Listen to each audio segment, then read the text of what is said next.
Bonsoir à tous. Le, le cours est dédié à les Nishmat, Sarah, Suzanne, Gisèle, Bat Saouda. C'est avec elle qui nous a quittés. Elle est partie le jour de son anniversaire. Et c'est c'est un grand niveau de. C'est une des choses avec laquelle on peut voir que c'est une personne sadique, c'est qu'elle parle le jour de son anniversaire. Comme Moshe, David Ameller, etc. Et c'est une femme qui faisait beaucoup de chesed, beaucoup de tfilot, etc. Et elle est partie, elle nous a quittés. Donc que le cours soit pour l'élévation de son âme, les Hachem, et tous ceux qui ont besoin. Donc le cours de ce soir, j'avais prévu un autre cours, mais l'actualité, elle crie le Mashiach, elle crie la fin des temps. Et donc on va faire. Vous savez quoi? Je vais vous donner les points, et vous allez me dire vous-même si c'est pas, si ça accélère pas tout ce qui se passe en ce moment, ça accélère pas la venue du Mashiach et la fin des temps. On a vu malheureusement la défaite de Trump aux élections. C'est officiel. Défaite officielle ou pas, on verra. En tout cas, au début, j'ai eu de la peine pour lui parce qu'il a fait beaucoup pour Israël. Et surtout pour Israël parce qu'ils ont perdu un pion important, même si Hachem il n'a pas besoin de lui pour sauver l'homme Israël. Mais en tout cas, sur le plan naturel, c'est sûr qu'avec Trump, il y a plus de facilité que sans lui. Et puis, d'un autre côté, je me suis dit qu'en fait, Akadosh Baruch Hu, il veut accélérer les choses. Et vous allez voir pourquoi. Je vous fais mon analyse, vous me dites ce que vous en pensez, et on va voir ce qu'on peut sortir de ça, Bezrat Hashem. Donc, les élections, donc Trump perd les élections, Biden il monte au pouvoir, officiellement ou pas, on verra. Mais en tout cas, même si Biden il est pro-israélien, c'est un sioniste, ok, mais il aime Israël. Il est antisémite, mais lui il aime Israël. Mais par contre, il aime encore plus la paix, surtout avec l'Iran. Et en fait, on va se retrouver à un scénario que Netanyahou et Israël, ils ont fui avec Obama. Le scénario des accords du nucléaire avec l'Iran, Biden, lui, il veut remettre ces accords-là en place. Maintenant, ces accords-là, c'est une blague. Parce que l'Iran, en cachette, ils fabriquent des bombes dans leur bunker, dans leur souterrain, des trucs qu'ils ont préparés. Et ils vont là-bas au monde, voilà, on fait des trucs civils, etc. Donc Israël, ils savent très bien, ils ont des renseignements ultra perfectionnés. Donc ils savent très bien ce qui se passe. Ils le disent au monde, ça sert à rien. Comme avec Obama, ça n'a servi à rien. Et ils se sont battus pour essayer de reporter pour essayer de faire bouger les choses, ça n'a pas marché. Une autre chose, c'est que Obama, il a retiré ses troupes du Moyen-Orient. Ce qui est grave, parce que sans les Américains au Moyen-Orient, l'islam, elle s'installe. Et donc il a retiré ses troupes, l'islam, elle s'est installée, Daesh, etc. Et la Russie. Depuis que les États-Unis sont partis, les Russes sont installés. Ça aussi, c'est un élément qui est pas en faveur d'Israël. Et Biden, il veut remettre ça en place. Alors Trump, ce qu'il a fait, c'est qu'il a cassé les accords de nucléaire. Il a joué avec les sanctions pour après attaquer éventuellement, si jamais les sanctions ne marchent pas. Mais lui, sa stratégie, c'est on a tout notre temps, on va les briser au niveau économique, et si ça ne marche pas, on utilisera la force. Il a remis ses troupes au Moyen-Orient pour équilibrer avec la Russie, avec l'islam, etc. Et il a fait des choses que Obama n'aurait jamais fait, comme Soleimani qu'il a descendu, etc. Maintenant, donc, tant qu'il y avait ça, tout allait bien. Aujourd'hui, maintenant, avec Biden, ils vont remettre en place tous ces accords. Et qui dit remettre en place ces accords, dit donner la bombe nucléaire à l'Iran. Et ça, Israël, ils ne laisseront jamais faire. Les États-Unis vont retirer leurs troupes encore. Et donc, ce qui va se passer, c'est simple, c'est que l'Iran va s'installer au Moyen-Orient. Elle a plusieurs points comme ça. Israël, ils n'ont aucun autre moyen que d'attaquer, attaque préventive, dans les prochains jours. Pourquoi? Je vais vous expliquer pourquoi. Parce que... Ils n'ont pas déjà attaqué. Non, mais là, il faut en découdre. Pas neutraliser. Il faut finir le travail. Pourquoi? Parce que dans 2 mois, Trump il quitte le pouvoir. Si jamais il passe pas maintenant, enfin si c'est officiel que c'est Biden qui a remporté les élections, dans 2 mois, le 20 janvier, je crois, il quitte le pouvoir. Donc, Israël, ils savent très bien qu'avec Trump, ils pourront attaquer. Est-ce que Trump peut attaquer l'Iran? Impossible. Parce qu'il y a une liste de choses qu'un président sortant ne peut pas faire. Rentrer en guerre, etc. À part si c'est quelque chose de cas de force majeure. Mais en tout cas, il ne peut pas rentrer en guerre avant, en sortant. Imaginez, il part de trucs, il détruit le monde. Il ne peut pas. Il y a des choses il perd son pouvoir en sortant de sa de la présidence. D'un autre côté, Israël, s'ils attaquent, l'Iran, ils vont riposter. Si l'Iran, il riposte, et les États-Unis, en tant qu'alliés d'Israël, ils ont un cas de force majeure. Et ils ont une raison pour attaquer. Et s'ils ont une raison pour attaquer, donc super, Israël, il faut rentrer Trump de force dans la bagarre, ce qu'il veut lui aussi. Et à ce moment-là, ils peuvent en découdre plus facilement. Pourquoi? Parce qu'après, ce ne sera pas la même chose avec Biden. Lui, il va pas rentrer il va aider Israël peut-être, il va leur fournir des bombes, des matériels, etc. Mais rentrer en guerre pour eux, jamais de la vie. Jamais de la vie. Il va essayer de tirer des accords de paix, etc. Mais jamais de la vie rentrer en guerre. Donc Israël, leur seule chance, c'est quoi? C'est qu'ils ont 2 mois pour, sachant que cette guerre elle peut durer quelques jours, donc ils ne vont pas faire à la dernière minute. C'est-à-dire que dans les prochains jours, Israël, ils sont obligés d'attaquer. Ils sont obligés d'attaquer. Et Hachem, s'il fait en sorte que c'est Trump qui saute, c'est pour faire accélérer les choses.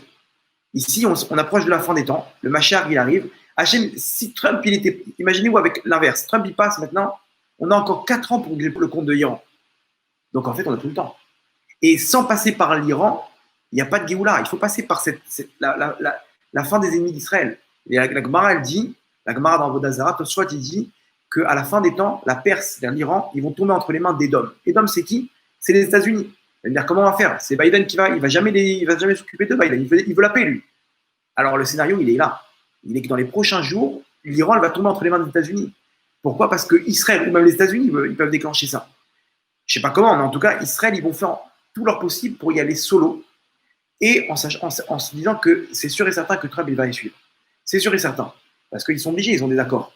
Et donc Trump, il va dire là-bas, il va leur dire au Congrès, il va dire, regardez, je suis obligé d'intervenir, on a des accords, j'ai des alliés. Ils sont attaqués Israël, on intervient. Et ils vont intervenir, et l'Iran, comme c'était dans la Gemara, ils vont tomber entre les mains des États-Unis, proche de l'avenue du Mashiach. Comme ça, il est écrit dans la Gemara, de toute façon, il ramène dans la Gemara dans Vodazara. Donc ici, pour que ce scénario se réalise, ici, c'est obligé qu'on doit forcer les choses à Trump. S'il ne passe pas, il lui reste 2 mois de présidence, et là, il est obligé d'attaquer. Enfin, on est obligé de le rentrer dans la bataille, et pour pouvoir accélérer l'avenue du Mashiach, cette guerre qui doit se produire. Dont la guerre de Gog ou Magog qui va suivre derrière. Je ne sais pas comment ça va se passer, mais en tout cas, ici, il est évident qu'Israël, mettez-vous à la place d'Israël, ils ont perdu leur atout, ils savent très bien qu'ils vont retourner dans des négociations. Qui dit négociation dit bombe nucléaire pour l'Iran, c'est impossible. Ils vont attaquer dans les prochains jours qui vont suivre. C'est sûr et certain. À part si Trump il reste au pouvoir. Et donc, s'il reste au pouvoir, vous comprenez que c'est une mauvaise nouvelle. On ne veut pas la guerre, hein, que ça se passe vers Khamim. Mais on parle niveau sur le papier, quoi. Ce qui est en train de se passer, l'analyse qu'on peut faire. Premier point.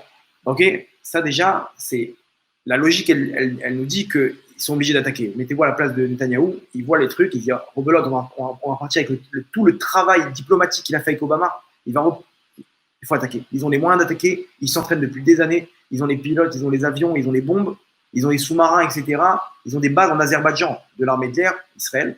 Et maintenant, ils ont des accords de paix avec les Émirats arabes unis, etc. Donc, ils ont sûrement placé des bombes et des avions là-bas. Ils ont l'Arabie saoudite et le Moyen-Orient derrière eux.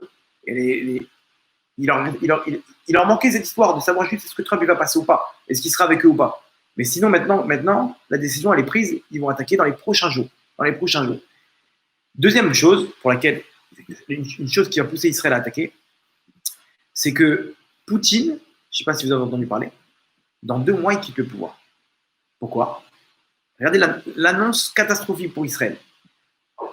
Poutine, ils ont découvert chez lui la maladie de Parkinson.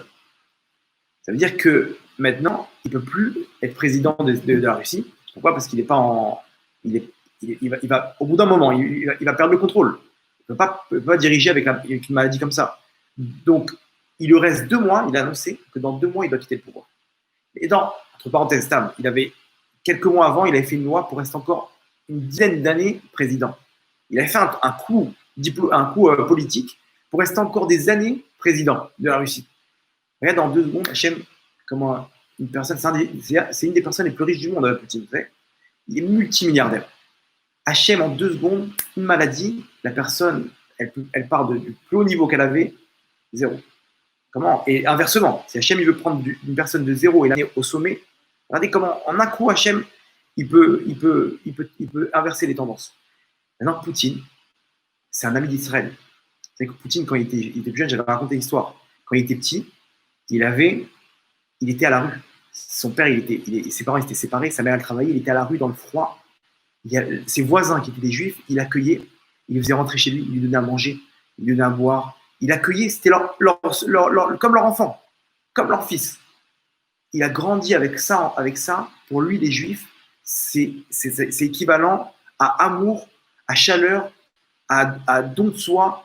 Et quand il voit des juifs, il est ébahi. C'est en lui, ça coule dans ses veines. Maintenant, les Russes sont antisémites, mais lui, il aime les juifs. Maintenant, lui, il est hyper proche de Netanyahou. Et lui-même, il aide Israël à bombarder en Syrie. Parce que normalement, la Russie, c'est eux les patrons là-bas, qui ne rentrent pas en Syrie, sans notre accord. L'Iran, il s'installe en Syrie pour combattre Israël, grâce à Poutine, qui les empêche de s'installer premièrement, parce qu'il ne veut pas qu'il y ait d'autres forces militaires là-bas. Et deuxièmement, parce qu'il permet à Israël d'attaquer et de les stopper. Maintenant, si Poutine y part, imaginez-vous quel type de personne peut monter. Un Russe antisémite qui leur dit un avion israélien dans ma zone, j'ai là-bas. Vous venez, c'est sa souveraineté là-bas. Ils ont pas de pitié maintenant pour Israël. C'est pas parce que c'est Israël, parce qu'ils ont truc, etc. Il n'y a que Poutine qui a quelques sentiments pour Israël. Maintenant, si Trump il s'en va, toutes les troupes qu'il a là-bas dans le Moyen-Orient, Biden il les retire. Parce que c'est la politique. La politique qu'il a avec Obama. Deuxièmement, si Poutine il n'est pas là, donc il n'y a plus personne qui peut permettre à Israël de stopper l'Iran. Donc qu'est-ce qui va se passer? L'Iran, ils vont s'installer en Syrie et on est parti pour une guérilla, un deuxième Hezbollah, etc. Israël ne veulent pas ça. Donc deuxième élément pour lequel Israël ils sont obligés d'attaquer, c'est le fait que Poutine aussi part. C'est-à-dire qu'ici, il y a les deux cartes qu'Israël avait, Hachem en 2 secondes. 1, 2. Il n'y a plus rien. Hachem, il nous pousse. En lanu al mileishaen. Et là, la vinu sheba shamayim. Se reposer que sur notre Père qui est dans les cieux. Il n'y a pas. Tu t'es reposé sur Trump. Bah, Hachem, on a Trump avec nous. Hachem, il te dit, il n'y a personne avec toi. Tous ceux sur qui tu t'appuies, je vais te montrer qu'ils ne servent à rien. Ouais, mais il y a Poutine. Il aime bien les juifs, Poutine. En plus, il y a encore là longtemps, son conseiller principal, c'est un juif. C'est le grand rabbin de Russie, un Chabad. Ok, le Rav Lazar, c'est lui son conseiller. Son conseiller, il ne fait rien sans lui. Dès qu'il y a des gros problèmes, il appelle, lui dit qu'est-ce que tu penses de la situation. Et le Rav, il lui donne des conseils. Il lui dit quoi faire, etc. L'autre jour, le Rav, il est venu le voir. Il a fait monter le Rav dans sa voiture. Le Rav lui a dit dans un quart d'heure, c'est Shabbat. Je suis obligé de descendre de la voiture. Vous savez ce qui s'est passé? Le Rav, il a continué à pied jusqu'à son hôtel. Et Poutine, dans sa voiture, sa limousine, à côté de lui. Il roulait à 5 à l'heure pour pouvoir l'accompagner et qui continue à discuter avec lui. Alors imaginez-vous, il y avait il y avait des centaines de soldats qui protégeaient. Embouteillage monstrueux, parce qu'il y a Poutine qui est à 5 à l'heure, 10 à l'heure là-bas sur l'autoroute. Pendant 1 heure, ils ont marché jusqu'à l'hôtel là-bas. Tout ça pourquoi? Parce qu'ils voulaient les conseils d'un Rav. Regardez comment Hachem il met quand il y a des tzadikim, même Poutine, il est haine. Quand Hachem donne la force, il n'y a pas de Poutine ou pas Poutine. C'est comme ça que ça marche. Alors, donc, deuxième élément, cette histoire avec Poutine. Donc, ici, vous avez compris qu'Israël, ils sont obligés d'attaquer. Il n'y a plus rien à faire. L'Europe, ils vont se remettre à dos contre Israël, parce que Trump, il a bien neutralisé l'Europe, etc. Mais maintenant, ils vont reprendre tous les accords, etc. Israël, ils n'ont plus les nerfs pour ça. Ils n'ont plus le temps. Donc, dans les prochains jours, normalement, si c'est pas Trump qui monte au pouvoir, Israël risque d'attaquer. C'est logique. Vous comprenez que ici, même nous, à sa place, on aurait pris cette décision-là. Même si c'est une décision qui est difficile d'attaquer l'Iran, mais ils sont obligés d'attaquer. Un autre élément maintenant, pourquoi ça s'approche, pourquoi Hachem accélère les choses. Donc, comme on a dit, donc, Trump, il n'est pas passé. Mais ce n'est pas sûr qu'il ne soit pas passé. Pourquoi ce n'est pas sûr? Parce que, vous avez vu, il y a eu des trucages, il y a eu plein de voix qui ont sauté. Ils ont là, je crois que c'est en Géorgie, dans l'état de Géorgie, ils ont refait les comptes. C'est-à-dire, le gouverneur là-bas, il a décrété, on refait tous les comptes des voix.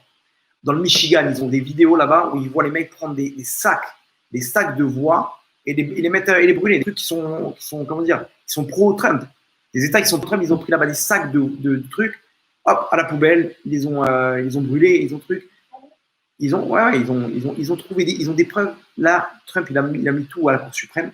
Alors, il faut savoir qu'à la Cour suprême, la majorité des juges, c'est des républicains. Trump, il est républicain. Donc, ils sont en faveur de qui? Ils ont une tendance républicaine, on est d'accord. Donc, il se peut que s'il y a cette preuve, ils peuvent trancher que ou Trump, c'est lui qui gagne, c'est-à-dire que les États où il y a eu des trucs, des problèmes, ils les font passer à Trump, ou ils refont les élections. Ils refont les élections. La presse, elle ne parle pas de ça aux États-Unis. Pourquoi? Parce qu'ils sont anti-Trump. Ils savent très bien qu'il y a des trucs, mais ils ne veulent pas en parler pour ne pas remuer le truc. Donc, ici, c'est évident que si jamais Trump il monte au pouvoir, les deux camps, ils ont gagné. Puisque d'un côté, Biden a gagné, officiellement. Officieusement, il risque de retourner Trump risque de retourner toutes les tendances. Donc, il se peut qu'il y ait deux gagnants. Et s'il y a deux gagnants, ça peut finir en guerre civile. Pourquoi? Parce que les deux clans, ils ne vont pas accepter que… Attends, moi j'ai gagné, toi tu as gagné. Maintenant, pourquoi toi tu veux prendre le pouvoir? On ne peut pas te laisser. Donc, vous savez qu'ils sont au bord d'une guerre civile aux États-Unis. Ils ont là-bas, la veille des élections, ils ont bloqué toute la Maison-Blanche avec l'armée. Tous les magasins, ils ont bloqué avec du bois, etc., pour pas qu'il y ait des débordements. Ils sont à deux doigts d'une guerre civile aux États-Unis. Tous les commentateurs, ils disent ils sont à deux doigts d'une guerre civile avec tout ce qui se passe. Ils veulent en finir avec Trump. Et les pro-Trump, ils veulent en finir avec les démocrates, etc. Il y a tout un balagan là-bas, à tel point que Trump, il a limogé le ministre de la Défense. Ouais, attends, il te reste 2 mois. Pourquoi tu limogerais le ministre de la Défense? Non, on réfléchit 2 secondes. Le ministre de la Défense, et en quoi il doit jouer un rôle principal maintenant dans les 2 mois qui vont suivre? Pour que tu le limoges, pour que tu mettes quelqu'un d'autre à la place. C'est que forcément, cette pièce-là, elle est importante pour toi. L'armée, la sécurité, elle est importante. Alors, il y a 2 avis. Il y en a qui disent parce qu'il va attaquer l'Iran, et que le ministre de la Défense, il bloquait, donc il était obligé de le limoger. Deuxième avis, celui qui l'a mis maintenant, le nouveau, c'est un expert en terrorisme.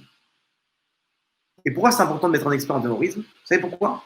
Parce qu'il se peut que le prochain défi des États-Unis, c'est une guerre civile où là-bas, l'armée américaine va rentrer dans les rues. C'est une guérilla urbaine. C'est une guerre de rue avec une guerre civile. Et on est obligé de mettre quelqu'un qui s'y connaît en terrorisme. Parce que ce n'est pas une guerre d'armée, c'est une guerre contre des civils. Une guerre contre les civils pour protéger les États-Unis, il faut mettre quelqu'un qui s'y connaît. Il a maintenant le nouveau ministre de la Défense, il est expert en terrorisme. Donc, ça allume quand même une lumière rouge par rapport à la situation. Sans compter qu'aux États-Unis, ils sont presque tous armés. Vous savez qu'il y a une rupture de stock d'armes aux États-Unis. Ils sont tous armés. Et c'est des cow-boys aux États-Unis. C'est pas des… Ils n'hésitent pas à sortir le flingue. Si maintenant il y a des problèmes économiques et des problèmes, les personnes, ils sont prêts à sortir les armes et tous les commentateurs aujourd'hui, journalistes, etc., ils ont peur d'une guerre civile aux États-Unis. Alors vous allez dire d'où on arrivera à ça? Le fait qu'Hachem il fait un scénario maintenant où les deux ils sont gagnants. L'autre, Biden, il a gagné, mais au niveau de la Cour suprême, c'est Trump qui gagne. Vous savez ce qui se passe? Mais personne ne va accepter l'autre. Ça va finir en guerre civile. Ça finit en guerre civile. Et si c'est ça, c'est un problème. L'admour de Riminov, un admour aux États-Unis, il y a 10 ans, il disait « Sachez que les Juifs, ils ne resteront pas éternellement aux États-Unis. » Il a dit comme ça, il a dit il se passera des choses aux États-Unis où les Juifs, soit ils partiront de gré, soit de force. Pourquoi? Parce qu'il dit que les États-Unis, c'est ce qui empêche la Géoula. Par rapport au fait que les Juifs sont bien là-bas, que demain, le Machar, il va venir, ils vont dire, mais qu'est-ce que tu veux? On étudie la Torah, on a de l'argent, on a la Parnassa, on est bien, on a des écoles. Qu'est-ce que tu nous parles d'Israël? Qu'est-ce que tu nous parles de ça? Ils sont tellement bien que ça peut pousser les Juifs à rejeter le Machar. Donc Hachem, il est obligé de leur enlever ça. Comment? Hachem, il peut trouver un scénario de guerre civile. Malheureusement, quand il y a des problèmes, c'est qui les responsables toujours? Israël. C'est les Juifs. C'était pareil en Allemagne, c'était pareil en Algérie, c'était pareil pendant les croisades, c'était pareil pendant pendant les guerres, etc. Toutes les guerres, tout le temps, il y avait des problèmes. Quand c'était le World Trade Center, ils ont dit c'est les Juifs. Quand c'était, je sais pas, le tremblement de terre, ils ont dit c'est les Juifs. Il y a les tremblements de terre, ils disent c'est les Juifs qui font des essais nucléaires, donc ils font des tremblements de terre. Tout le temps, c'est les Juifs. Donc après, il suffit qu'il y ait un petit côté antisémite qui remonte, et à ce moment-là, cette guerre civile-là, elle se retourne contre les Juifs, phrase de Shalom. Comme ça, le Rav Leibovitch, il disait que viendra un jour où les Juifs ils partiront en pyjama. Ils prendront les avions en pyjama des États-Unis. Comme ça, il a dit. Maintenant, on ne comprend pas ces paroles-là. Pourquoi? Parce qu'ils sont tellement bien les États-Unis, qu'est-ce qui peut leur arriver? Les Juifs aux États-Unis sont tellement bien que qu'est-ce qui peut leur arriver? D'un autre côté, maintenant, on voit la situation. Amen. Ça fait peur. Troisième élément par rapport à la guerre civile aux États-Unis. Je ne sais pas si vous avez entendu parler de Jonathan Pollard. Jonathan Pollard. Il était en prison. Jonathan Pollard, c'est un espion américain pour le compte d'Israël. Lui, il est dans les services de renseignement américains, dans la marine, je crois. Et là-bas, il a fourni des informations à Israël sur plusieurs dossiers. Et il s'est fait repérer. Et là-bas, il a foncé vers l'ambassade israélienne. Les États-Unis, ils ont ordonné à Israël de lui fermer les portes. Sinon, c'était un incident diplomatique très grave entre Israël et les États-Unis. Les États-Unis, ils ont promis de ne plus aider Israël, etc., si jamais il accueillait. Parce que s'il rentrait dans l'ambassade israélienne, c'est comme s'il rentre en Israël. Et les États-Unis ne peuvent plus le toucher. Et Israël, il le rapatrie, etc., et c'est fini. Israël, ils l'ont bloqué les portes. Ils l'ont laissé en dehors de l'ambassade. Enfin, un sale coup. Là-bas, ils l'ont attrapé. Il a pris prison, je crois, prison à perpète. Non, je crois, il a pris plus que ça, je crois. Ça fait 30 ans qu'il est là-bas, presque. Ouais, plus que 30 ans là. Et il y a une vingtaine d'années, 25 ans peut-être, quand le Rav Mordechai Eliyahu, il était grand rabbin d'Israël, il est parti aux États-Unis et il a demandé à voir Jonathan Pollard. Il a demandé à le voir, pourquoi? Parce qu'il a appris que Jonathan Pollard, il a fait tchouva en prison, ce même espion israélien. Il a appris qu'il a fait tchouva et il voulait leur rendre visite. Il lui donnait un petit renforcement, le renforcer et tout. Dans sa prison, il a eu un accord spécial pour aller lui rendre visite. Maintenant, l'histoire elle est intéressante parce que quand il est arrivé là-bas, ils étaient très sévères avec lui, les policiers, les gardes là-bas. Ils ont fait comprendre que c'est un prisonnier qui a fait du mal aux États-Unis, etc. Ils étaient très sévères, ils ont dit, ils ont fait des problèmes, montrent le papier, ils ont fait attendre le Rav comme ça. Le Rav, il avait un grand sourire comme ça, et ce qui s'est passé, c'est que quand il est parti, il est passé dans le portique de sécurité. Ils lui ont dit, mais non, il avait l'habit du grand rabbin d'Israël. Non, les trucs, ils étaient brodés en argent. Vous savez, les fleurs comme ça qu'il y a, les genres de. C'était brodé en argent. Non, ils l'ont dit, c'est de l'argent, il faut enlever, ça va sonner. Donc, ils lui ont enlevé la veste, ils l'ont fait passer sous le portique, elle a sonné. OK? Maintenant, ils ont fait passer le Rav, ça n'a pas sonné. Le Rav, il est ressorti, il a repris sa veste, il est rentré dans le portique avec la veste. Donc maintenant, la veste, elle sonne, c'est parce que c'est le truc. Mais le Rav lui-même, il n'a rien sur lui. Il n'a pas d'arme, rien du tout. Il a remis la veste, OK? Il est repassé par le portique de sécurité, ça n'a pas sonné. Je dis, tiens, c'est bizarre. Attends, il y a un problème là. Comment ça a sonné tout à l'heure sans la veste? Enlevez la veste. Il a enlevé la veste. Il passe, ça sonne. Il remet la veste sur lui, il passe, ça sonne pas. Ils sont devenus fous. Et le Rav, il avait un grand sourire. Il savait très bien qu'il jouait avec eux, quoi. C'est lui qui. Les tzadikim, ils tiennent la nature. Donc, maintenant, ils ont eu un peu plus de respect pour lui. Ils ont compris, bon, faut peut-être c'est quelqu'un d'important. On va peut-être pas se trop le chatouiller. En tout cas, il est arrivé là-bas, dans la cellule de Jonathan Pollard.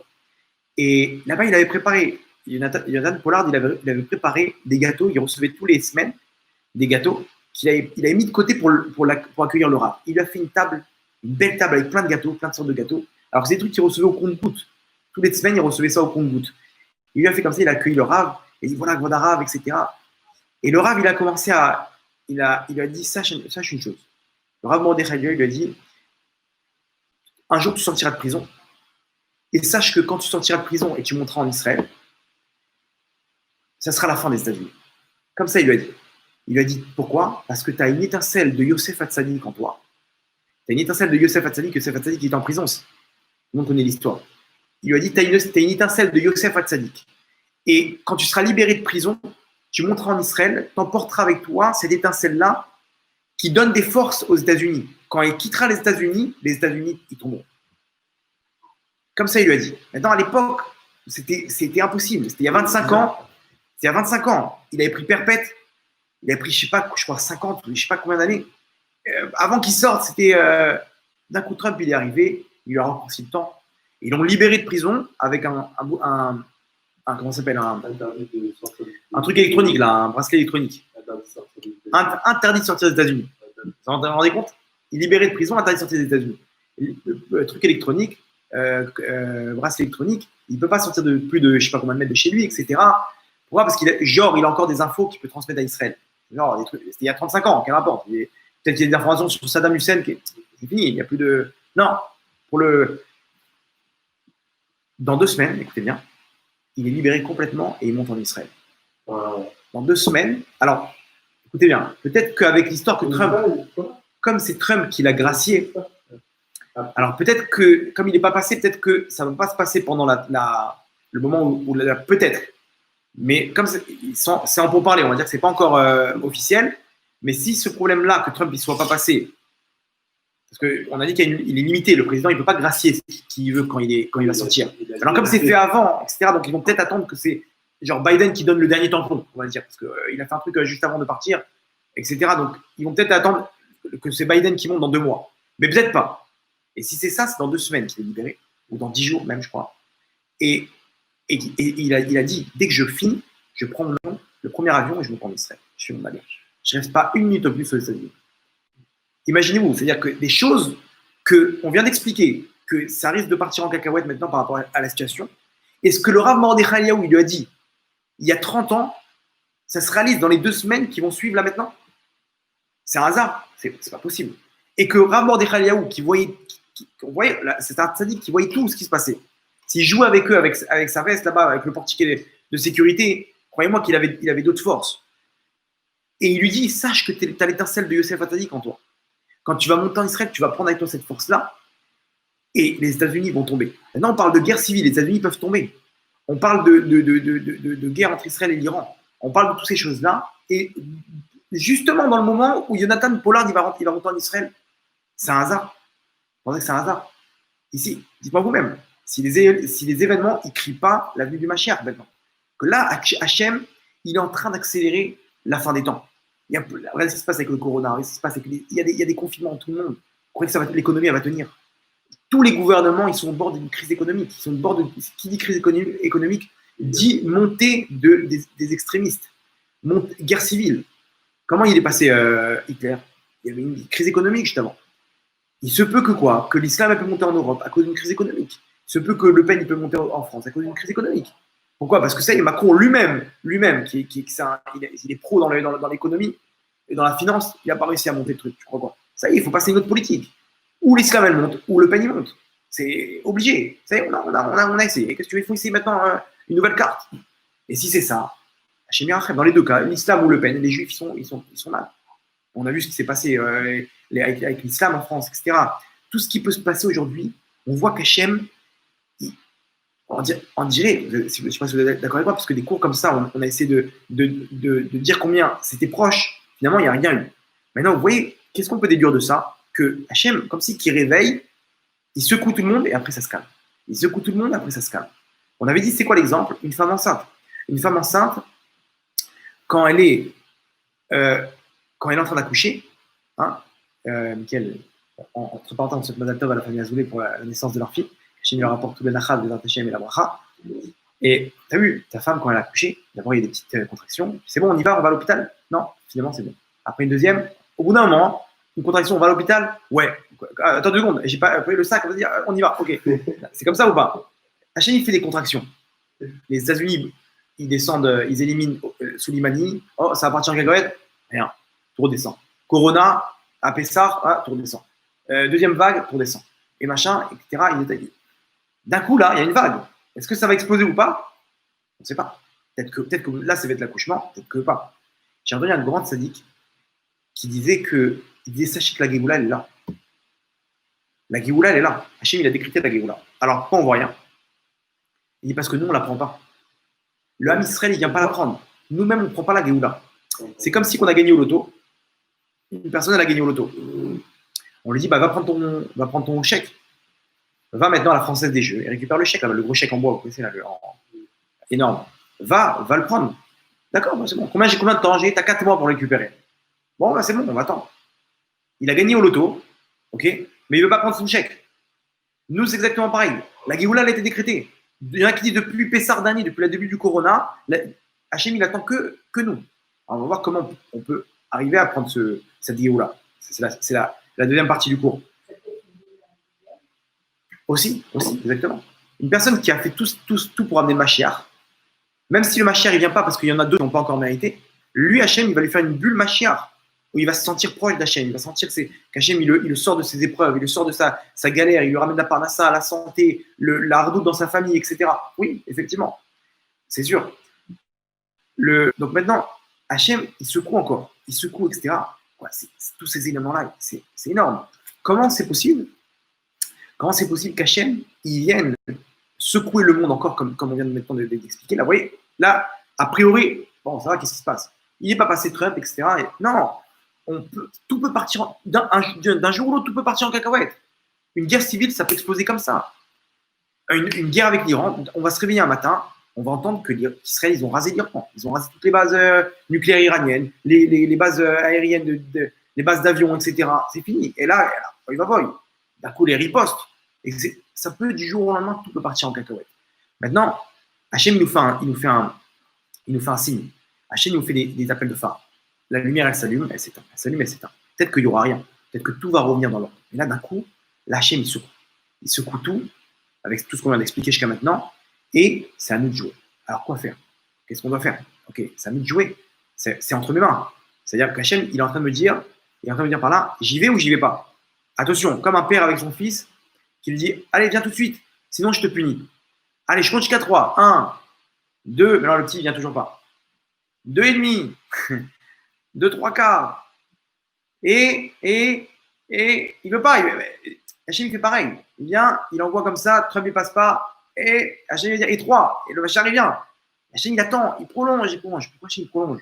On dirait qu'il attend quelque chose, que plus on prolonge, mieux c'est. Vous comprenez? L'histoire, elle est entre nos mains. Cette histoire-là, ici, Hachem nous dit, c'est entre vos mains. C'est à vous de jouer. Alors, qu'est-ce qu'on doit faire? Ok, alors, donne-nous le truc. Le Rav Ovadia Yosef, il a fait un rêve, un jour, un vendredi soir. Alors, les rêves du Shabbat, c'est les plus vrais. Okay, De quoi, le vendredi soir ou vendredi soir ou samedi matin? Non, lui, il se réveille dans la nuit. Donc, pour lui, le vendredi soir, c'était le samedi matin. Donc, hein? Ouais, les rêves qui se réalisent, généralement, c'est juste avant de se réveiller le samedi matin. Voilà. Non, le Rav Ovadia Yosef, lui, il dormait, il se couchait à 7h du soir le Shabbat, il se réveillait à 2h du matin et il étudiait toute la nuit. Il s'est réveillé à 2h du matin ce soir-là et il a fait un rêve incroyable. Il raconte comme ça, il y avait un élève à lui à ce moment-là et il dit comme ça, il dit qu'il se retrouve au Kotel et là-bas, il voit une multitude de personnes, des Juifs qui étaient là, et il voit ils sont tous en train de courir vers un point. Donc lui, il marche aussi pour voir où est-ce que tout le monde va. Et là-bas, il voit un Rav avec une lumière énorme sur son visage, et il comprend que c'est le Mashiach. Alors il arrive, et les gens ils lui font la place pour le Rav Ovadia Yosef, qu'il arrive parler au Mashiach. Le Rav Ovadia Yosef, il le voit, il lui dit où tu étais jusqu'à maintenant? Directement, il lui pose la question comme ça. Le Mashiach, il lui répond dans son rêve, il lui dit où j'étais jusqu'à maintenant, où vous étiez jusqu'à maintenant. Il lui dit tout ce que je ne suis pas venu encore, c'est parce que le Ham Israël, il est encore loin d'Hachem. À partir du moment où le Ham Israël il se rapprochera d'Hachem, à ce moment-là, j'arriverai. Moi, je suis prêt. Comme ça, il lui a dit.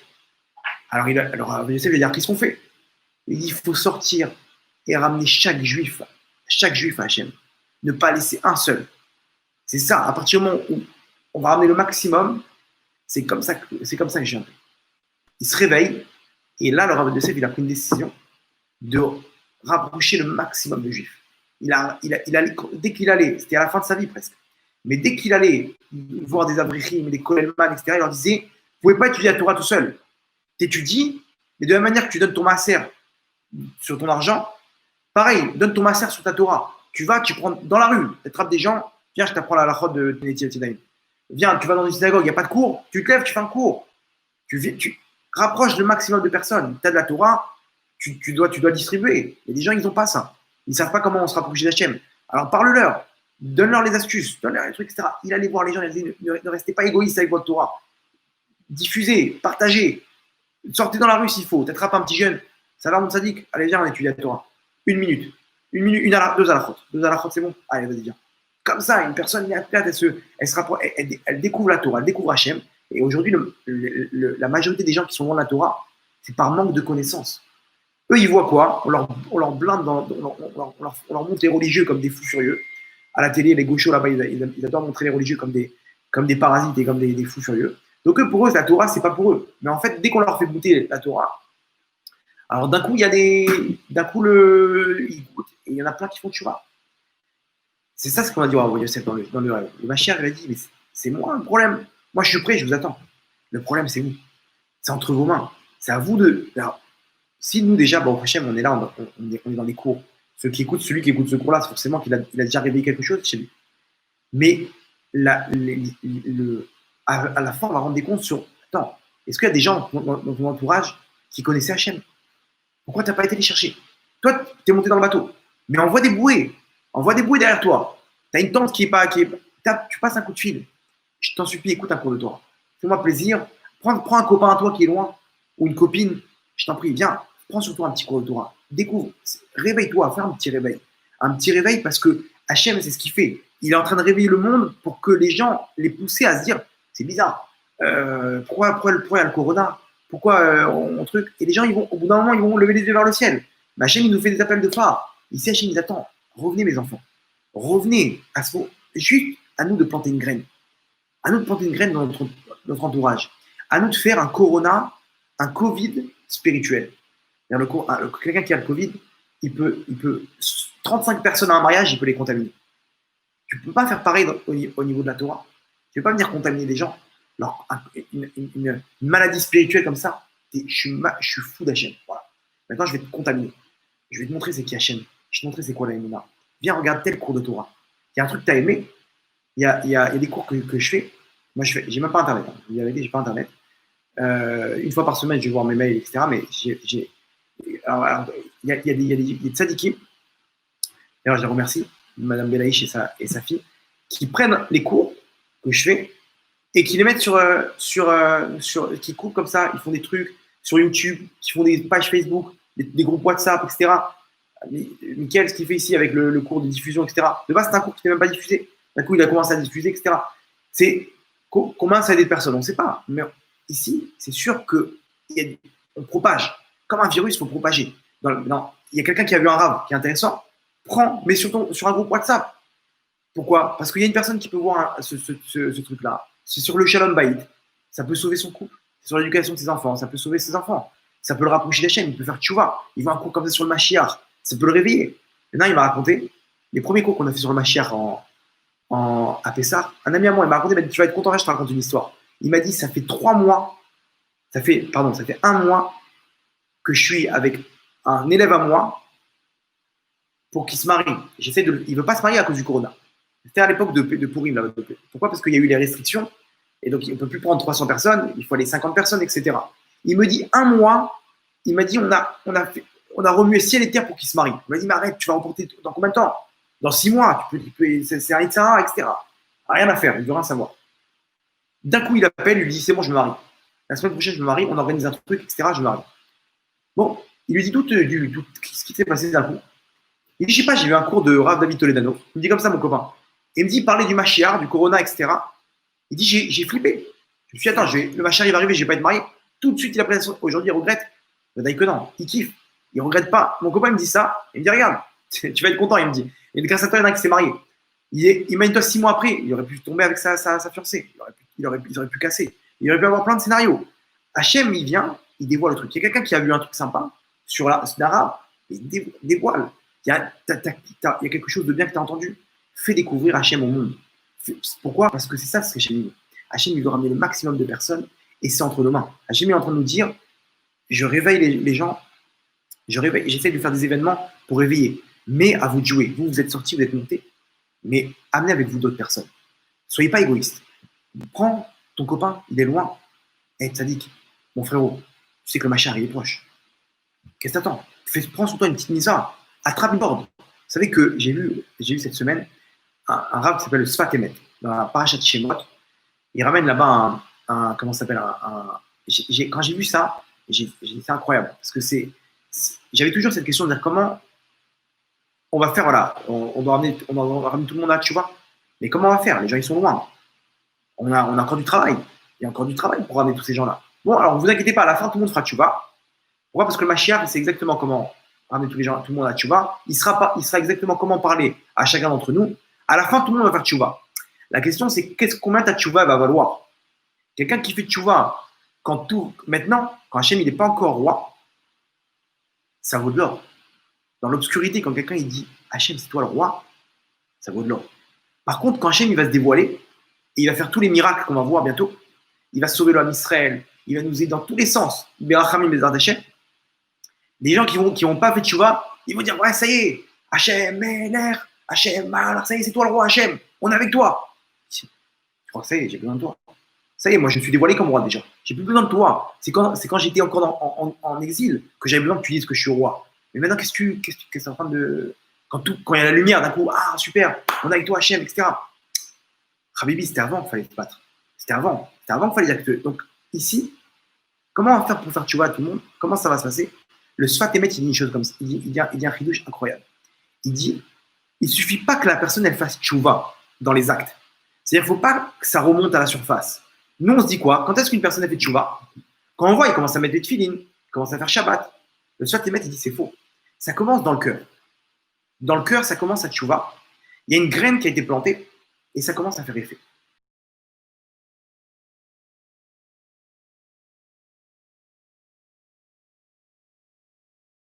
C'est bon, ça marche.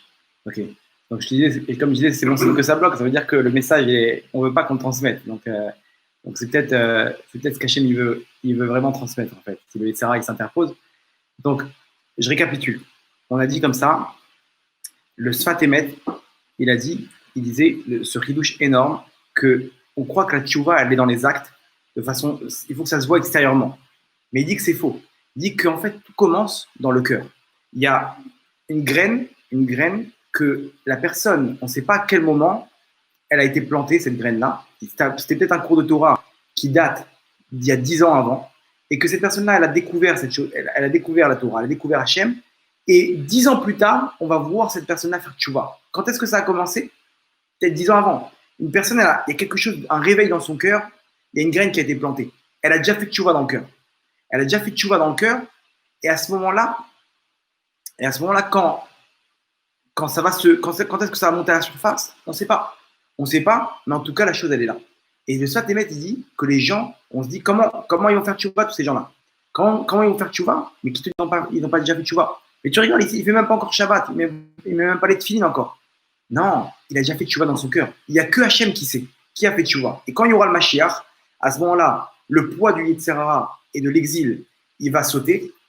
Et on va voir maintenant des gens se transformer d'un jour à l'autre. Comme ça, le Sfat Emet, il dit, d'où on voit ça à la sortie d'Égypte. Là-bas, dès qu'Hachem a libéré l'homme Israël, d'un coup, ils sont devenus tzadikim. D'un coup, ils sont devenus prophètes. Pourquoi? Mais avant, ils n'étaient pas comme ça. Pourquoi? Parce qu'avant, dans leur cœur, ils avaient ça, mais ils ne pouvaient pas l'exprimer. L'exil, il était trop puissant, il était trop lourd. Donc, ils avaient ça dans le cœur, mais ils n'ont pas réussi à l'exprimer. Le Sfat Emet, il dit, faire tchouva, ce n'est pas forcément le voir. C'est pas quelqu'un, il a déjà fait tchouva dans le cœur, ça va peut-être se voir des années plus tard, peut-être le jour même, mais des années plus tard peut-être. Et ça, c'est à nous de le réveiller. C'est à nous de planter des graines, attraper quelqu'un et lui dire, tu sais, Hachem, tu sais comment il t'aime. Tu sais comment Hachem, il t'attend à n'importe quel moment. Tu sais qu'il y a un juif, il a un bouton qui s'appelle la tfila, qui peut utiliser à n'importe quel moment, où qu'il soit, et Hachem, il peut y trouver une solution. Et Hachem, il peut l'aider. On racontait là, avant que ça coupe, l'histoire de deux Israéliens qui sont partis en Chine. Et après l'armée, elles ont fait un voyage là-bas, etc. Elles ont tout organisé avec un guide. Elles ont organisé là-bas l'itinéraire, tel train, tel endroit, telle station, etc. Où descendre, où s'arrêter, quel hôtel prendre, etc. Et elles ont pris là-bas le train. C'était un train maintenant qui partait d'une province à l'autre, en Chine. 18 heures de train. 18 heures de train, elles ont prévu à manger, elles ont pris des trucs. C'était des chambres là-bas avec des lits et tout. Et elles se retrouvent là-bas à s'endormir juste avant la station. Et elles ratent la station. 18 heures pour rien. Elle demande qu'est-ce qu'on fait, où on va, etc. Il dit la prochaine station, c'est dans 12 heures. Quoi, mais on n'a plus rien à manger. Ils n'avaient que 2-3 chocolats et c'est tout. 12 heures, et après, il faut repartir. Donc, encore 12 heures, dans la mesure où ils chopent tout de suite le train en retour. Une catastrophe. Elle commence à pleurer. Imaginez-vous l'angoisse, perdue au fin fond du monde, dans la campagne chinoise là-bas. Comment on fait? Comment on fait pour s'en sortir? Et là-bas, elle commence à prier. Elle commence à pleurer, à prier Hachem, à dire des Teilim, le peu de Teilim qu'elle connaissait, etc. Elle prie, et elles descendent là-bas après 12 heures dans la station d'après. Elles arrivent à voir des Chinois partout, des machins. Comment on va faire? Elles essayent d'arrêter les gens. Où est-ce qu'on prend le train? Dans combien de temps? Combien ça coûte, etc. Personne ne parle anglais là-bas. Ils sont tombés dans une campagne chinoise. Il n'y a rien. Il n'y a que des campagnards, des tonnes de Chinois. Il n'y a rien à faire. Elle continue à pleurer, elle s'angoisse. Elle commence à marcher. Elle dit, bon, on va essayer de trouver une solution. Elle commence à marcher. Et là-bas, qu'est-ce qu'elle voit devant leurs yeux? Un grand panneau du rabbi, avec un grand sourire comme ça, avec la main comme ça. Le rabbi, mais il y a un rab. C'est écrit en chinois et tout. Elles attrapent les gens. Où on va? Où est-ce qu'on va là-bas? C'est où? Ils arrivent, lui crient le bus à prendre, numéro 20, etc. Donne ce ticket-là au chauffeur, comme ça il sait où te descendre. Hop, ils arrivent, le chauffeur de bus, après 10 minutes, il descend à l'endroit. Elle marche, elle voit une grande maison. En Bet Rabad. Apparemment, c'était un lieu touristique là-bas. Il y avait une saison où il y avait plein d'Israéliens qui débarquaient. Et 3 heures du matin, on dit qu'est-ce qu'on fait? On y va, on toque. On attend le matin, on ne va pas déranger. On a le choix, on va aller où? Attends, c'est la campagne ici. C'est le désert, c'est la jungle. Bon, elle sort. La femme, elle rouvre la porte et elle voit 2 Israéliennes. Elle voit 2 Israéliennes. Oh là là! Mais qu'est-ce que vous faites là? C'est pas la saison, etc. Mais rentrez! C'est un immense plaisir et tout. Elle a réveillé toute la maison. Son mari, ses enfants, etc. Ils ont commencé à leur préparer à manger, faire des gâteaux. Et ils ont accueilli là-bas. Elles sont restées, elles devaient faire un petit de 3 jours dans le coin. Elles ont resté 3 jours dans le coin, dans le Bet Rabad. Alors, ils ont organisé alors, vous allez à tel endroit, il y a telle cascade là-bas, vous revenez là-bas, vous êtes truc, on va vous donner un chauffeur chinois à notre compte, etc. 3 jours de rêve. Elles ont découvert c'est quoi la Torah, c'est quoi Hachem, comment ces gens-là, ils ont la force d'aider leur prochain, de débarquer en Chine, d'abandonner leur famille en Israël, de s'installer en Chine avec une maison et d'aider des Juifs. C'est ça la Torah. Si c'est ça la Torah, c'est là-bas que je vais être. Si c'est ça Hachem, c'est là-bas que je vais être. C'est avec lui que je vais être. Si ces enfants, ils sont comme ça, c'est ça que je veux. Je veux être avec lui. Et ces 2 filles-là, 2 Israéliennes, elles ont fait tchouva. La graine, elle était où? Combien de temps après ils ont fait tchouva? Peut-être des mois après. Mais la graine, elle était où? Dans ce Bet Rabad en Chine. Akadosh Baruch Hu, il peut mettre la graine en chacun d'entre nous. Maintenant, à nous de l'aider. Pas qu'il a besoin d'aide, Hachem. Mais Hachem, il va nous faire savoir amener le plus de personnes. Le Chovot Alevavot, il dit, écoutez bien ça. Le Chovot Alevavot, il dit une chose incroyable. Il dit que, qu'est-ce qui est mieux d'après vous? Une personne qui arrive au plus haut degré de Torah, de Gdusha, de sainteté, ou une personne qui a ramené son prochain à la tchouva. C'est quoi le mieux? C'est-à-dire, la personne, elle est arrivée et elle est arrivée au plus haut niveau. Elle est arrivée au plus haut niveau, dans des années de travail. À côté de ça, il y a un juif qu'on a ramené à Hachem et qui commence à prendre sur le tabac, tu dis, c'est quoi le mieux à choisir? Celui qui a ramené une personne à la tchouva. Pourquoi? Parce que toi, qu'est-ce que tu vas faire? Tu vas battre des records, ok. Mais là-bas, tu vas arriver de plus 1000 à plus 2500. Mais là-bas, lui, il était à 0. De 0 à 1000, de 0 à 2000, il n'était pas à 0, il était même à moins. Il y a encore plus de chemin. Lui, il va arriver de 1000 à 1500. L'autre, il était de moins 10 000 à 2000, à 1000. Tu l'as fait faire un plus long chemin. Donc, aux yeux d'Hachem, qu'est-ce qui est plus fort? C'est de ramener quelqu'un à la tchouva. Et en même temps, ça se comprend. Si un jour, une personne elle va avec son fils à la plage et elle ne le retrouve plus, dans la nuit, ils sont en train de chercher, il y a des hélicoptères, des machins, et d'un coup, il y a un mec qui vient avec son fils. Il lui dit, voilà, tiens, j'ai retrouvé ton fils, il était là-bas, etc. Comment on va le voir, cette personne-là? Comment on va le prendre dans ses bras, on va dire, mais tu m'as ramené mon fils, merci. Ah, mais tu sais pas quel bonheur tu me fais.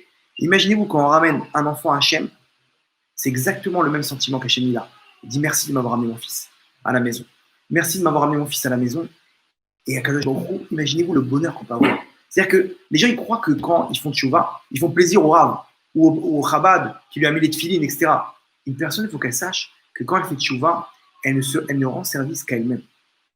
Une personne qui se rapproche d'Hachem, elle ne rend service qu'à elle-même. Le Rav, il n'a pas des contrats, il n'a pas des dividendes sur sa tchouva, il n'en a rien à battre. Le Rav, il fait ça parce qu'il aime tellement Hachem, il aime tellement le Ham Israël, que ça lui ferait plaisir de voir cette personne-là se rapprocher d'Hachem. Mais pour elle, donc, les gens, ils ont dit, ouais, C'est pour toi. C'est pour toi quand le rabbin lui met les tefilines à cette personne, c'est pas des panneaux solaires qu'il fait. Alors combien tu as mis de tefilines aujourd'hui à personne 30, j'ai mis 30 filines. C'est pas des contrats. Hein. Akadosh Baruch Hu, il est là, et il aime son peuple. Il aime ses enfants, et il veut retrouver ses enfants. Quand on lui ramène ses enfants, imaginez-vous le bonheur qu'il a. Imaginez-vous le bonheur qu'Hachem il a. Et ça, Hachem, il attend avant de ramener la Géoula. Pourquoi? Parce que quand on fait tchouva maintenant, ça a beaucoup de valeur. Quand on fait tchouva plus tard, ça y est, on a perdu le truc. Quand une personne elle vient et dit Hachem, t'es mon roi, alors que Hachem il s'est dévoilé, t'es gentil, mais c'est fini. J'ai plus besoin de toi maintenant. C'est quand tout allait mal que j'avais besoin que tu dises que j'étais roi. C'est quand t'es l'obscurité que j'avais besoin que tu mettes ta lumière. Maintenant que tout est roi, on n'a plus besoin de tes applaudissements. On n'a plus besoin de ton tampon maintenant pour dire que je suis roi. J'ai plus besoin de toi maintenant. C'était dans l'exil que j'avais besoin de toi. Donc c'est ce qu'Hachem il veut maintenant. Tout est entre nos mains. La personne qui arrive à développer ça chez son prochain, chez nous peut-être qu'on l'a déjà. Peut-être que si on regarde déjà ce cours, c'est que forcément on est dedans. On a cette graine là. C'est peut-être nous d'accélérer la chose. Mais en tout cas, notre rôle, si Hachem il fait durer le suspense comme ça avec la Géoula, c'est parce qu'il nous donne ce message-là. Ce message-là, il dit mes enfants, à vous d'amener Mashiach. C'est ce message-là que le Mashiach il a dit au Rav Yosef dans son rêve. Il lui a dit moi j'attends que vous. C'est à vous de vous battre maintenant. Il y en a qui sont encore loin. On est là, on est tous montés dans le bateau, mais il y en a qui sont encore dans l'eau.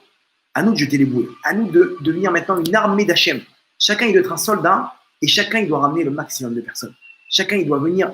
Internet, c'est un ustensile énorme comme ça. Je conseille à personne d'avoir Internet parce que par rapport à tout ce qu'il y a comme mauvaise chose aussi. Mais si vous êtes dedans déjà, alors utilisez ça pour le bien.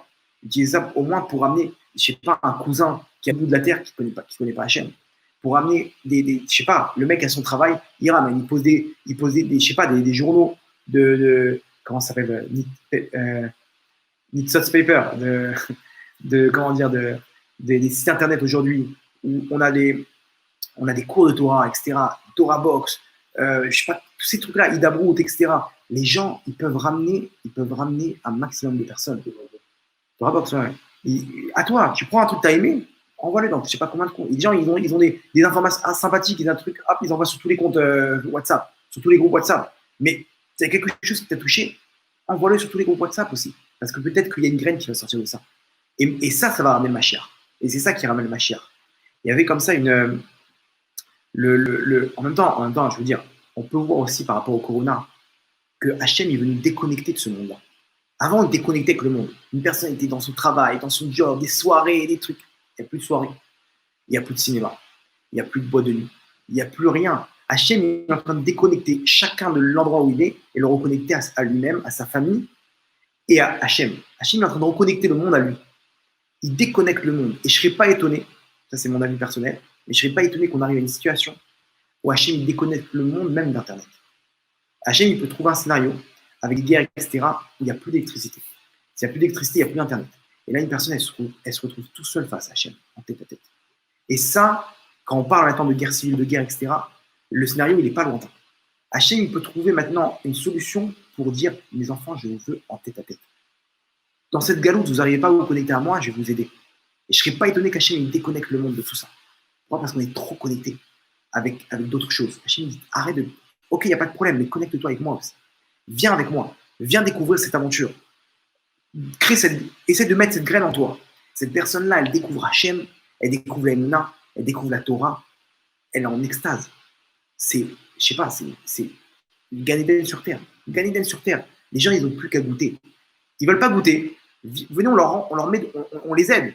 À nous de leur faire goûter ça, à nous de leur proposer le gâteau au moins, de venir avec le plateau, de dire mais goûte au moins, goûte, viens un petit cours de Torah, viens un truc, c'est à nous, c'est entre nos mains. C'est entre nos mains. Il y avait comme ça c'est une histoire peut-être un peu longue, mais je ne sais pas si je la raconte, mais elle est incroyable. Je ne sais pas si vous connaissez le Rav Yitzhak Fenger. Son histoire, elle est incroyable. Lui, il était loin, non seulement il était loin de la Torah et des mitzvot, mais en plus, il était anti-religieux. Anti-religieux. Pour lui, les religieux, la Torah, c'était quelque chose, c'était le Moyen-Âge. Il a abandonné tout, etc. Et il a fait sa bar mitzvah, mais il a tout abandonné. Maintenant, il arrive à un niveau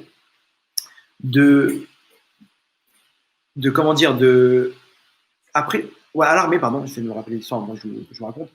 À l'armée, il était dans les tanks, ils ont reçu un missile là-bas, dans le tank, à la deuxième guerre du Liban. Il a perdu 3 de ses copains et lui, il est intact. Quelques blessures. Maintenant, il a pris la vie d'une autre manière. Il s'est dit, dans la vie, elle peut s'arrêter à n'importe quel moment. On ne peut pas perdre de temps. Il a pris sa vie entre les mains et il s'est dit, maintenant, je fonce et je vais manger le monde. Il aimait la médecine alternative. Il s'est mis dans la médecine alternative. Il est devenu expert en Reiki. Reiki, c'est une technique avec des genres d'énergie où on déplace de l'énergie dans le corps, etc. Et ça amène une guérison. Ça marche bien apparemment. Et c'est des noms comme ça, japonais, je crois, ou chinois, de force spirituelle, okay, qui ramènent une force dans le corps de la personne et qui fait un équilibre comme ça, qui amène la guérison d'une personne. Il commence à étudier le Reiki. Il devient master en Reiki, c'est-à-dire après 5 ans d'études, il devient master. Master, il n'y en a que 2 en Israël. Lui, une autre personne, c'est l'expert en Reiki. Maintenant, il est hyper demandé. Hyper demandé, il a un emploi du temps chargé. Chaque séance avec une personne, c'est $100. Il est blindé du matin au soir. Il ne veut pas d'argent. Lui, il veut arriver au sommet. Il veut manger le monde.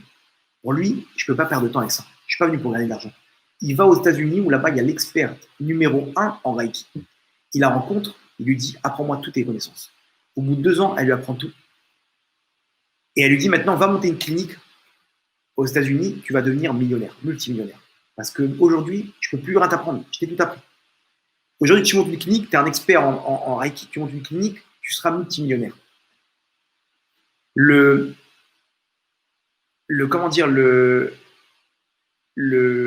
il lui dit, écoutez, moi, je n'ai pas besoin de devenir riche, je ne veux pas devenir multimillionnaire, je ne veux pas monter une clinique, je n'ai pas de temps à perdre.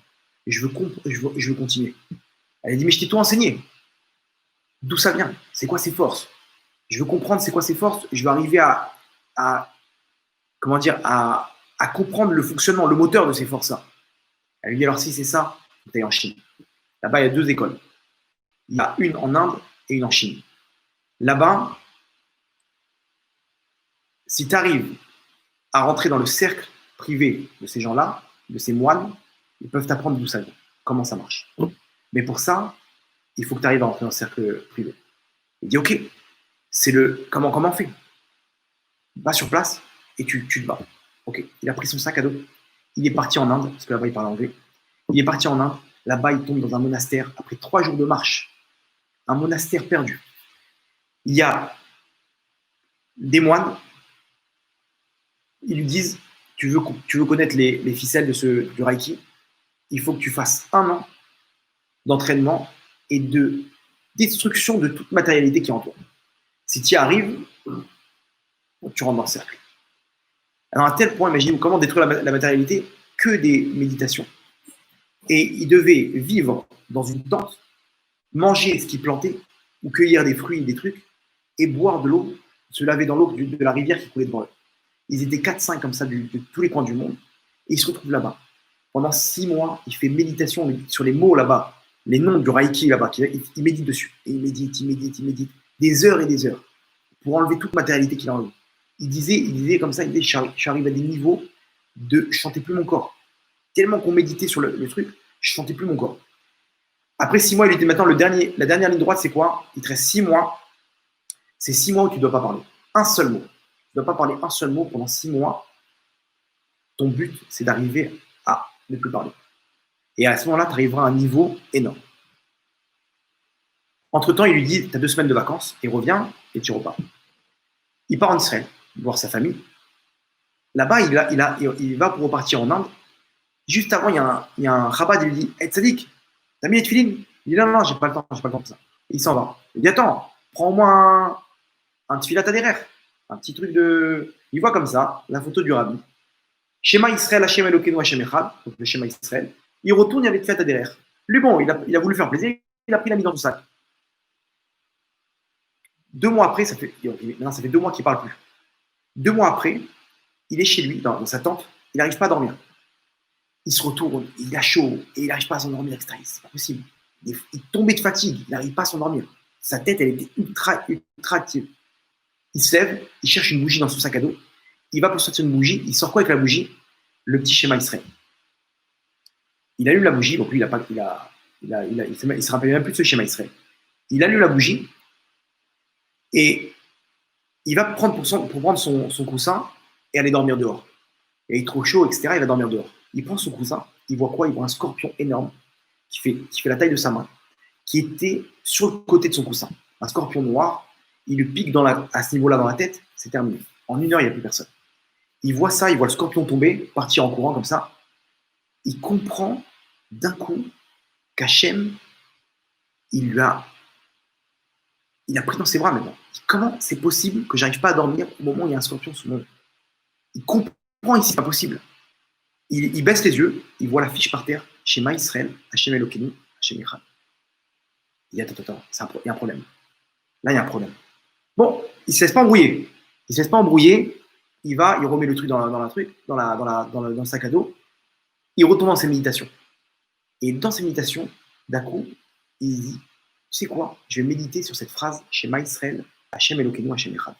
Il médite sur la phrase, et quand il arrive sur le nom Yud Kevavke, le nom d'Hachem, Shema Israël, Hachem, il sent une force le pénétrer, il sent qu'il a envie de s'envoler, c'est pas possible. Imaginez-vous, ils sont arrivés à un niveau de non-matérialité, de spiritualité, dans le mal, parce que c'est de la Avodah Zarah, dans le mal, que quand tu lui parles de spiritualité kadosh, il ressent ça, d'un coup ça le pénètre. Et c'est pas possible. Il continue à méditer jusqu'à qu'il crie de toutes ses forces. Imaginez-vous, personne ne parle depuis 2 mois. Et d'un coup, il commence à crier Shema Israël. Ça a débordé. Il dit, oh, c'est pas possible. Il commence à sortir des psukim de la Torah. Il ne sait même pas d'où ça sort. Des psukim de sa Haftara, 10 ans avant. Ouais, et c'est quoi ça? Il essaie de se taire. Les gens, ils se retournent vers lui. Qu'est-ce qui se passe? Il dit, je ne peux pas rester ici. Cette force-là, elle est encore plus grande. Je ressens des choses encore plus grandes que le Reiki. Il rentre chez lui en Israël. Il arrive chez lui, il est déboussolé. Il dit, comment je fais maintenant? Quoi? Il faut que j'étudie la Torah? Comment ça marche ces forces-là? Il sort de chez lui, il voit devant lui cours Gilgulim Kabbalah. C'est pas possible. Je suis parti jusqu'en Inde pendant des années pour trouver ces forces-là. C'est devant chez moi. Il arrive, il fait tchouva. Le Rav, il pose des questions au Rav, le Rav lui répond à toutes les questions. Il lui dit, mon sadique, tu as des questions très, très, très, très intéressantes. Sache que dans la Torah, il y a toutes les réponses. Dans la Torah, il y a toutes les réponses. Il dit quoi? C'est pas possible. Il n'y a aucun tabou dans la Torah. Tu vas à un séminaire, prépare toutes tes questions et tu verras comment. Il dit, je suis parti à un séminaire, on a répondu à toutes mes questions. Des questions, imaginez-vous, il disait comme ça, je savais que s'ils allaient me convaincre, je devrais faire tchouva, je devrais faire Shabbat, je devrais mettre les films. J'ai pas les nerfs pour ça. Mais j'ai compris ici que s'ils ont toutes les réponses, c'est que c'est là-bas que ça se passe. Et comme j'ai pas envie de perdre de temps dans ma vie, donc je me dis, je suis en train de passer à côté du Hémet, je suis en train de passer à côté du chemin de vérité. Il a tout abandonné, le Reiki. Il n'a pas abandonné, il a continué, il a fait tchouva. Jusqu'à qu'il y a une femme là-bas qui lui a dit, mais il faisait des conférences, etc. Et la femme, il dit, mais c'est caché le Reiki. Il n'y a pas de problème. Il n'y a pas de quoi manger, il n'y a pas de truc, je ne vois pas c'est quoi le problème. Bah, si vous allez voir un rat, vous nous donnez un tampon, on serait heureux de suivre les cours, de venir à vos traitements et tout. Il n'y a pas de problème, il est parti voir un rat, il lui raconte de quoi il y a des forces spirituelles, il y a des noms comme ça, etc. Et ça amène l'équilibre dans le corps. Le rat lui dit, c'est pas caché. Il dit, comment ça? C'est pas caché. Pourquoi? Parce que tu utilises des forces de Avodah Zarah pour guérir. Tu utilises l'Avodah Zarah pour pouvoir guérir. Il dit, quoi? Toutes ces années pour rien? Il dit, je suis désolé. Il dit, alors je fais quoi maintenant? Je sais pas quoi dire. Il rentre chez lui et il commence à pleurer. Il commence à pleurer toutes ses forces. Il dit, Hachem, je fais tchouva, c'est comme ça que tu me réponds. Je fais tchouva et c'est comme ça que c'est comme ça que tu me donnes la claque de ma vie. Que maintenant il aurait pu devenir millionnaire et être dans la Torah. Les deux. Il dit, c'est pas possible. Il se lève, il dit, Hachem, il n'y a pas de problème. Tu veux que je n'utilise pas ça? Il a appelé sa mère, il dit, maman, on annule. Sa mère, c'était sa secrétaire. On annule tous les rendez-vous. Il avait des rendez-vous sur 3 mois. Chaque rendez-vous, c'est $150, parce qu'entre-temps, il avait de l'expérience. $150, on annule tout. Il était fou, etc. Il va voir un Rav, le Rav lui dit, qu'est-ce que tu fais maintenant? Tu rentres dans une yeshiva. Rentre 6 mois, et après Ok, il est rentré dans une yeshiva. Aujourd'hui, il s'appelle Rav Yitzhak Fenger. C'est en Israël un des numéros 1 dans la Chazara B'Tshuvah. Il ramène des milliers de personnes à la Tchouva. Ce qu'il aurait dû faire dans le mal, il fait ça dans le bien aujourd'hui. C'est un des plus grands rabbins d'Israël, chez Hidabrut. Il ramène des gens à la Tchouva en pagaille. Il a une force en lui qui arrive à ramener les gens à la Tchouva. C'est-à-dire que tout ce qu'Hachem lui a donné comme épreuve, c'était pour lui donner du bien. Ici, son parcours, c'est le parcours du Ham Israël.